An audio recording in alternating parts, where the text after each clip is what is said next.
ఏంటి ఏమైంది సార్ ఎవరో ఒక ఆవిడ ఫోన్ మాట్లాడుకుంటూ కారు నడుపుకుంటూ వచ్చింది సార్. పిల్లాన్ని గుద్దేసి ఆపకుండా వెళ్ళిపోయింది సార్. కానిస్టేబుల్స్ బాబుని హాస్పిటల్కి తీసుకెళ్ళండి. రోడ్డు ఏమైనా నీ బాబుగాడు వేయించాడు అనుకుంటున్నావా? నీ ఇష్టం వచ్చినట్టు డ్రైవింగ్ చేస్తున్నావు. రోడ్డు నీ బాబుదనుకున్నావా? నడి రోడ్డు మీద ఆపావు. పోరా.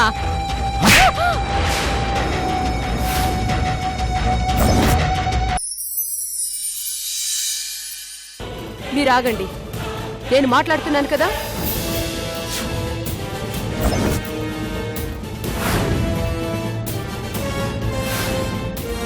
ఎందుకు కొట్టారు? కార్ డ్రైవింగ్ చేస్తూ ఒక పిల్లాన్ని గుద్ది యాక్సిడెంట్ చేసింది. కార్ ఆపకుండా వెళ్ళింది. అందుకని కొట్టాలా? అరెస్ట్ చేయడానికి వెళ్తే చాలా వల్గర్గా మాట్లాడింది. అందుకని కొడతారా? అలా మాట్లాడితే కేసు పెట్టాలి, అంతేగాని చేయి చేసుకోవడం ఏంటి?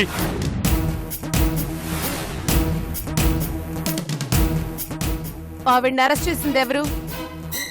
నేనే. ఎవరైనా కంప్లైంట్ ఇచ్చారా? లేదు, యాక్సిడెంట్ జరిగినప్పుడు నేనున్నాను. ఫాలో చేసి అరెస్ట్ చేశాను. అరెస్ట్ చేయాల్సింది లేడీ పోలీసులు కదా, మీరెందుకు అరెస్ట్ చేశారు? ఆ టైంలో లేడీ కానిస్టేబుల్స్ని పిలిచే టైం లేదు, అందుకే నేనే అరెస్ట్ చేశాను. మరి ఇప్పుడు కూడా లేరు? ఎందుకుంటారు మేడం? ఉండదు. ఆయన ఏం చేసినా అడిగేవాళ్ళు ఎవరుంటారులే అని ధీమా, ధైర్యం. మీరు కాసేపు మాట్లాడకుండా ఉంటారా? ఎలా ఊరుకుంటారండి? ఎలా ఊరుకుంటారు? నా చెల్లెల్ని కొట్టారు, ఒక లేడీ కానిస్టేబుల్ కూడా లేకుండా తెచ్చి స్టేషన్లో కూర్చోబెట్టారు. పైగా కంప్లైంట్ కూడా లేకుండా అరెస్ట్ చేశారు. చేతిలో అధికారం ఉందని ఎలా పడితే అలా ప్రవర్తిస్తారా?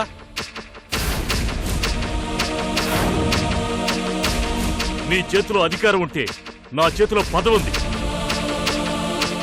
ఈ విషయాన్ని రేపు అసెంబ్లీ దాకా తీసుకుపోతా. పత్రికలను పిలిచి పంచాయతీ పెడతా. నీ భర్త అయినందుకు మీరు ఆయన్ని కాపాడుకుంటున్నారని మీ మీద కేసు పెడతా. నాకు న్యాయం జరిగేంత వరకు పోరాడతా. అవసరం లేదు. కంప్లైంట్ లేకుండా అరెస్ట్ చేయటం మొదటి తప్పు. ఆడవాళ్ల మీద చేయి చేసుకోవడం రెండో తప్పు. అరెస్ట్ చెయ్యాల్సి వస్తే లేడీ కానిస్టేబుల్స్ చేత అరెస్ట్ చేయించాలి, లేడీస్ పోలీస్ స్టేషన్లో పెట్టాలి. కానీ మీ స్టేషన్లో పెట్టుకున్నారు, ఇది మూడో తప్పు.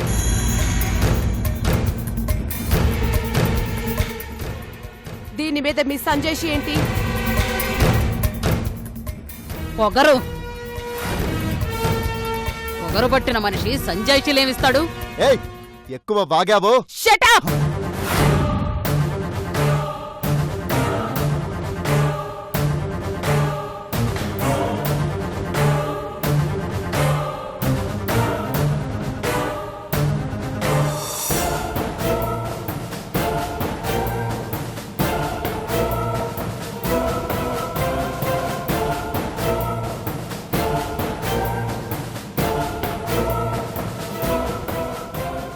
ఒక సుపీరియర్ ముందు ఎలా బిహేవ్ చేయాలో కూడా మీకు తెలీదు.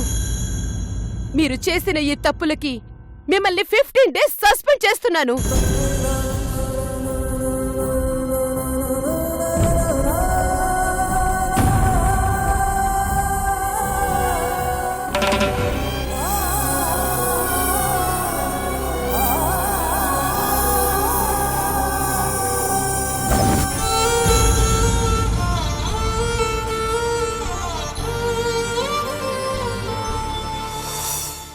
సస్పెండ్ చేస్తే సరిపోదమ్మా, చేసిన తప్పుకు డిస్మిస్ చేయాలి.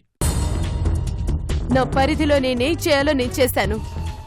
మీకు ఇంకేమైనా కావాలంటే కోర్టుకు వెళ్ళండి. ఇప్పటికి చాలే అన్నయ్య, పద వెళదాం.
ఏంట్రా ఏమైంది?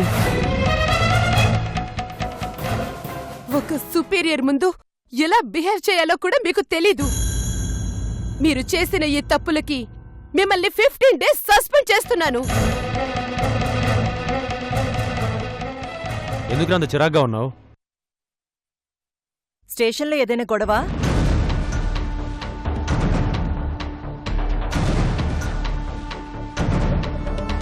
రేయ్, అడుగుతుంటే మాట్లాడవేంట్రా? ఎవరి మీద కోపం నువ్వు ఇంట్లో చూపిస్తావేంటి? అసలు ఏం జరిగింది? నాకు ఎవరి మీద కోపాలు లేవు, కానీ నా మీదనే మీ కోడలు కోపం చూపిస్తోంది. భవానీ నీ మీద కోపం చూపించిందా? ఎందుకు? ఎందుకంటే ఆవిడ గారు నా పై ఆఫీసర్ కనుక. నేను సబార్డినేట్ని. బాసులు ఎప్పుడు కింద వాళ్ళ మీదనే కదా ప్రతాపాలు చూపించేది. ఓ, అయితే ఇది భార్యాభర్తల మధ్య గొడవ రేఖ. ఇది భార్యాభర్తల మధ్య గొడవేం కాదు. అసిస్టెంట్ కమిషనర్ ఆఫ్ పోలీస్కి ఈ ఎస్ఐకి మధ్య జరిగే గొడవ. ఎంతైనా ఐపీఎస్ క్యాడర్ మనిషి కదా, తన లెవెల్ ఏంటో చూపిస్తుంది. తప్పురా, నువ్వు అలా మాట్లాడకూడదు. భవానీ అలాంటి పిల్ల కాదు. అంటే నేను అబద్ధం చెప్తున్నానా? ఆవిడ గారు నన్ను 15 రోజులు సస్పెండ్ చేసింది. ఆ సంగతి మీకు తెలుసా?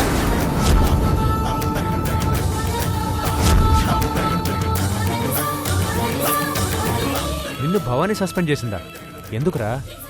అడుగుతున్నారు కదా, అది కూడా చెప్పండి. మిమ్మల్ని సస్పెండ్ చేయడం తప్పైతే మరి మీరు చేసింది కూడా తప్పే కదా? ఏంటమ్మా, ఏం జరిగింది? మావయ్య, ఏ ఉద్యోగానికైనా కొన్ని రూల్స్ అండ్ రెగ్యులేషన్స్ ఉంటాయి. అవి పాటించకపోతే పై ఆఫీసర్గా సస్పెండ్ చేయాలి. అలా చెయ్యకపోతే నేను నా భర్తకి ఫేవర్ చేస్తున్నానని అందరూ నన్ను తప్పుపట్టరా మావయ్య? మీరు చెప్పండి. నేనేమంత పెద్ద తప్పేం చేయలేదు. ఆ జగదీశ్వరి యాక్సిడెంట్ చేసింది, తీసుకొచ్చి స్టేషన్లో కూర్చోబెట్టాను. మరి ఓ ఆడదాన్ని మీరు చేసుకోవడం కరెక్టా? పోలీస్ రూల్స్ ప్రకారం ఒక లేడీని లేడీ కానిస్టేబుల్ లేకుండా అరెస్ట్ చేయకూడదు. అలాంటిది మీరు ఒక లేడీని అరెస్ట్ చేసి మీ స్టేషన్లో పెట్టడం తప్పు కదా? అది ఆవిడ వెనక మినిస్టర్ ఉన్నాడని తెలిసి కూడా అలా చేయడం కరెక్టా?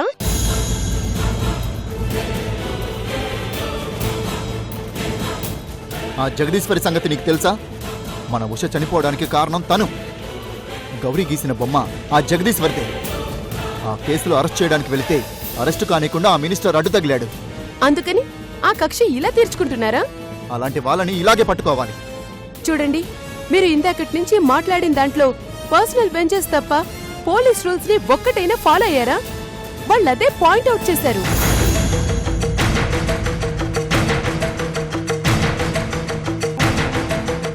ఏమయ్యా, మీరు చెప్పండి, నేను చేసింది తప్ప? ఇలాంటి పరిస్థితుల్లో నేను సస్పెండ్ చేయకుండా ఎలా వదిలేయమంటారు?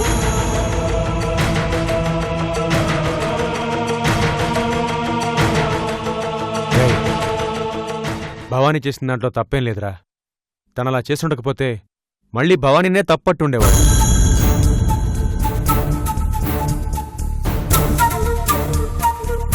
అయినా మీరు ఆఫీస్ విషయాలు ఆఫీస్లోనే వదిలేయాలి కానీ ఇంటి దాకా ఎందుకు తెచ్చుకుంటున్నారు? ఇంట్లో అయినా ఆఫీస్లో అయినా ఆవిడే కదా బాసు. అందరూ ఆవిడకే కదా సపోర్ట్ చేస్తారు.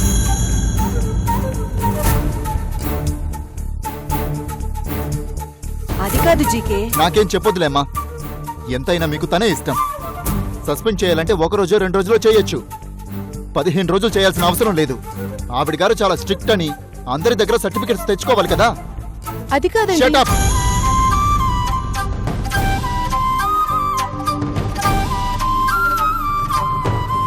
వాడి కోపం తాటాకు మంటలాంటిదమ్మా. ఇలా వచ్చి అలా తగ్గిపోతుందంతే.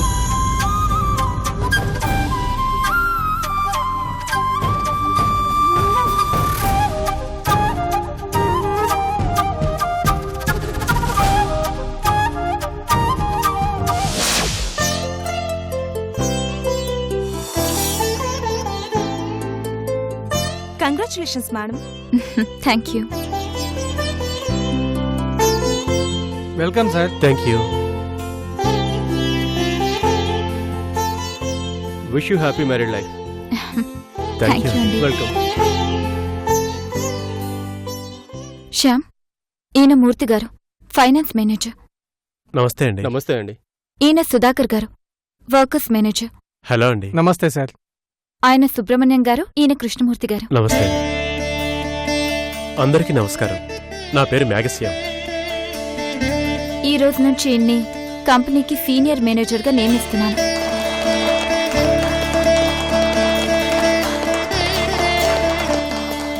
ఇక నుంచి మన కంపెనీకి సంబంధించిన ఏ విషయం అయినా ఆయనతో మీరు మాట్లాడొచ్చు. కంపెనీకి సంబంధించిన ఏ నిర్ణయం అయినా ఆయన తీసుకోవచ్చు. అందరూ ఆయనకి సహకరించండి. అలాగే madam. Okay, thank you everyone. Please carry on with your work. రండి శ్యామ్ గారు.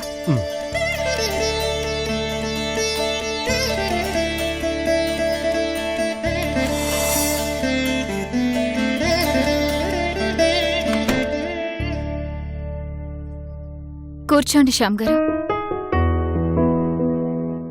ఏంటి మేడం, ఉన్నట్టుండి నాకు కొత్త డ్యూటీ వేశారేంటి? ఇది మన అగ్రిమెంట్లో లేదు కదా మేడం? అగ్రిమెంట్లో లేకపోయినా జీవితంలో ఉంటుంది. నేనిక్కడ చైర్పర్సన్ని. నాకు భర్తగా అందరికీ పరిచయం అయ్యాక కంపెనీ విషయంలో మీ ఇన్వాల్వ్మెంట్ లేదు అంటే అందరికీ అనుమానం వస్తుంది.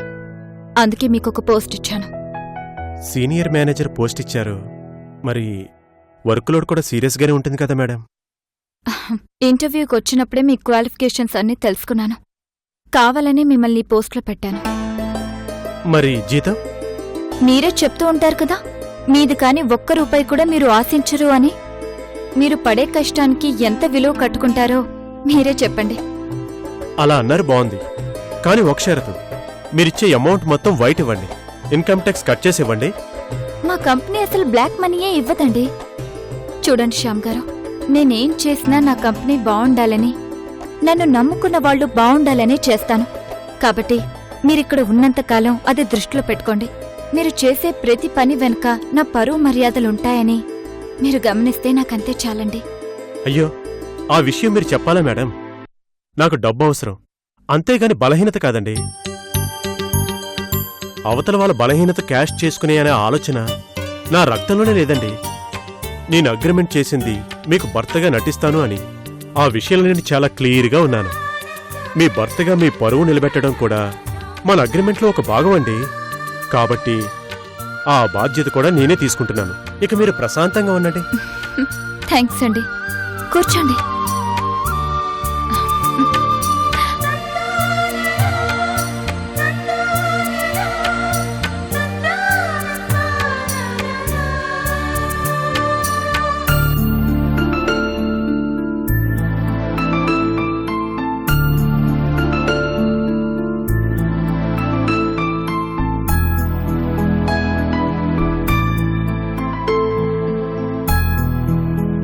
ఈ ప్రపంచంలో నీతికి నిజాయితీకి చోట్లేదని, అలాంటి వాళ్ళు ఈ ప్రపంచంలో బతకలేరని చాలా మంది నన్నంటారు. కానీ అది తప్పని నా విషయంలో రుజువైంది. Thanks God.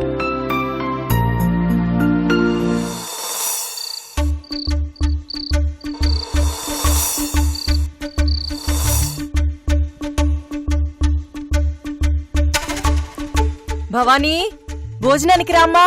వస్తున్నానత్తయ్య.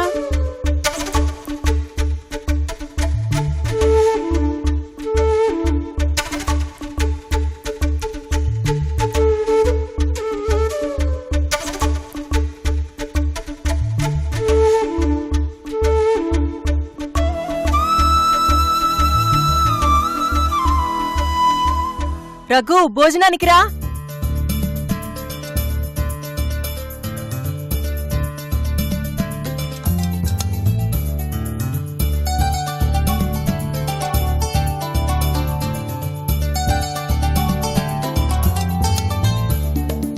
జీకే, అన్నం వడ్డిస్తున్నాను రా.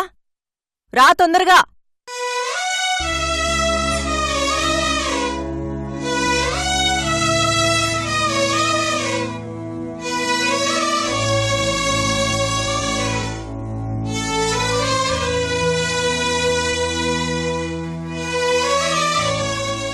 జీకే, జీకే, తొందరగా రారా.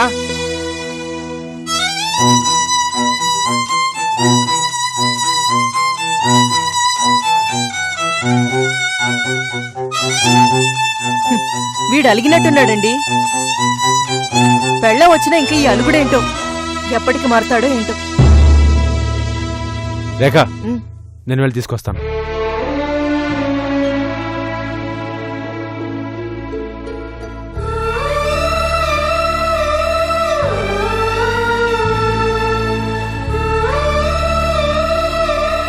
జీకే, భోజనానికి రా. నానా నాకు ఆకలిగా లేదు. రేయ్, నేను నీ కన్న తండ్రిని. నీ ఆకలింటో నాకు తెలీదు. రా, భోంచేద్దాం. వద్దని చెప్తున్నాను కదా నాన్న. నేనేం చిన్నపిల్లన్నా, వదిలేయండి. చిన్నపిల్లడు అయితే ప్రాబ్లమే లేదురా, చెప్పగానే మాట వినేవాడివి. పెద్దవాడు అయ్యావు కదా. నువ్వు ఎంత పెద్దయినా నీలో ఇంకా చిన్నపిల్లల లక్షణాలు పోలేదు.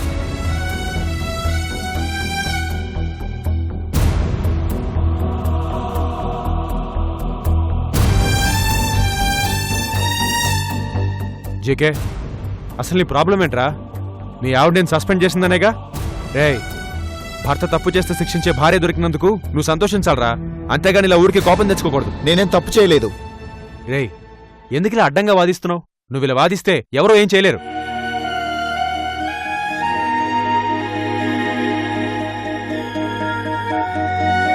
నువ్వు కూర్చోమ్మా. ఆయనే రానివ్వండి అత్తయ్య.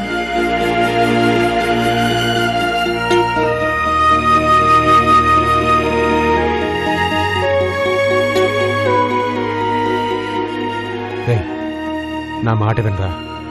ఆఫీస్ విషయాలు ఇంటి దాకా తీసుకురాకూడదురా. Never mix work and pleasure. అలా చేస్తే లైఫే బోర్ కొట్టేస్తుందిరా. చూడు జేకే, నీకోసం భవానీ భోంచేయకుండా వెయిట్ చేస్తోంది. నా మాట విను, రా భోంచేద్దాం. నేను రాను నాన్నా. చెప్తుంటే అర్థం చేసుకోవేంటి? మావయ్య, మీరు వెళ్ళండి మావయ్య, నేను మాట్లాడతాను. నీ భర్త చాలా మొండివాడమ్మా. వాణ్ణి కన్విన్స్ చేసి భోజనానికి తీసుకురా.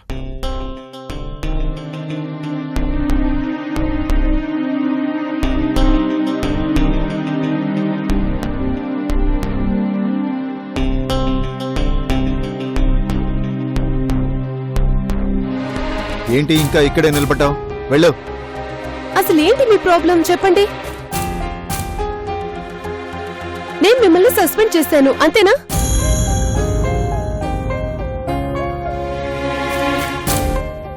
నేను సస్పెండ్ చేయకపోతే ఇష్యూ పైదాకా వెళ్తుంది. ఆ తర్వాత మీకు హోస్టింగ్ ఆర్డర్స్ వచ్చేవి. ఆ విషయం మీకు తెలుసా? 15 రోజులు చేయాల్సిన అవసరం ఏం లేదు. నీ గొప్పతనం కోసం అన్ని రోజులు చేశావు. నేనంటే ప్రేమ ఉండుంటే అన్ని రోజులు చేసుండేదానివే కాదు. నేను కావాలని చేశాను. కావాలని చేశావా? ఎందుకు చేశావు? నేను 15 రోజులు లీవ్ పెట్టాను కాబట్టి. ఏంటి? అవునా? నువ్వెందుకు పెట్టావు? మీతో కలిసి సరదాగా ఎటైనా వెళ్దాం అనిపించింది. మామూలుగా అడిగితే మీరు 15 రోజులు లీవ్ పెడతారా? నా డ్యూటీ అని పరిగెత్తరా? అందుకే మిమ్మల్ని సస్పెండ్ చేసి నేను లీవ్ పెట్టాను. నిజంగానా? కావాలంటే ఆఫీస్కి ఫోన్ చేసి కనుక్కోండి.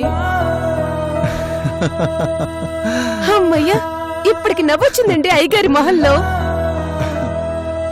అయినా ఆ విషయం ముందే చెప్పొచ్చు కదా భవానీ. ముందే చెప్తే థ్రిల్ ఏముంటుంది? అసలు రేపు టికెట్స్ వచ్చాక చెప్దామనుకున్నాను, కానీ ఈలోగా మీరు అలిగి కొండెక్కారుగా, అందుకే చెప్పాల్సి వచ్చింది. అమ్మ దొంగ, ఇంత ప్లాన్ చేసావా?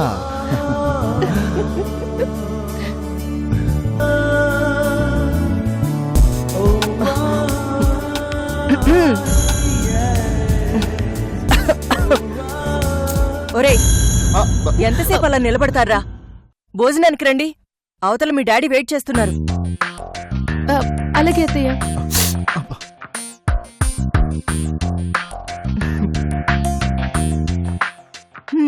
భవానీ, నువ్వు క్రిమినల్స్నే కాదు, ఇలాంటి క్రాకుల్ని కూడా బాగానే లొంగదీస్తావు.